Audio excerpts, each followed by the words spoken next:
നിങ്ങൾ നിങ്ങളുടെ പാർട്ട്ണറുമായിട്ട് വഴക്കിടാറുണ്ടോ? വഴക്കിടുമ്പോൾ എങ്ങനെയാ? ഒന്നുകിൽ നിങ്ങളുടെ പാർട്ട്ണർ നിങ്ങളെ ഇഗ്നോർ ചെയ്യുന്നുണ്ടാവും, അല്ലെങ്കിൽ അയാളും തിരിച്ച് ആർഗ്യൂ ചെയ്യുന്നുണ്ടാവും അല്ലേ?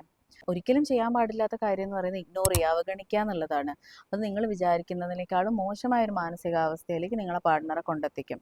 പിന്നെ രണ്ടാമത്തത് ആർഗ്യുമെന്റ്. നിങ്ങൾ ആർഗ്യൂ ചെയ്യുമ്പോൾ അത് വളരെ ആലോചിച്ച് മാത്രം ചെയ്യുക. കാരണം വഴക്കിടുമ്പോൾ നമ്മൾ പറയുന്ന വാക്കുകൾ പലപ്പോഴും അവർക്ക് ആഴത്തിലുള്ള മുറിവുകൾ ഉണ്ടാക്കാൻ സാധ്യതയുണ്ട്.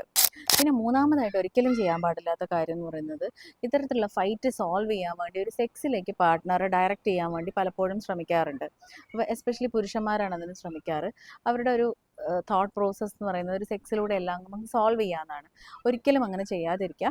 ഓഫ് കോഴ്സ് സ്പർശനവും കിസ്സും കാര്യങ്ങളും ഒക്കെ ഒരു ഇമോഷണൽ ഫ്യൂവൽ തന്നെയാണ്. പക്ഷേ അത് പറഞ്ഞ് സോൾവ് ആക്കി കുറച്ച് നേരം സംസാരിച്ചതിന് ശേഷം മാത്രമേ അത്തരത്തിലുള്ള ഒരു ആക്ഷനിലേക്ക് നിങ്ങൾ കടക്കാൻ പാടുള്ളൂ. അടുത്തത് എന്താണെന്ന് വെച്ച് കഴിഞ്ഞാൽ അവർക്ക് വളരെ ഇമോഷണലി പെയിൻഫുൾ ആയിട്ടുള്ള നിങ്ങളോട് പണ്ടെപ്പോഴോ ഷെയർ ചെയ്തിട്ടുള്ള ചില കാര്യങ്ങളുണ്ടാവും.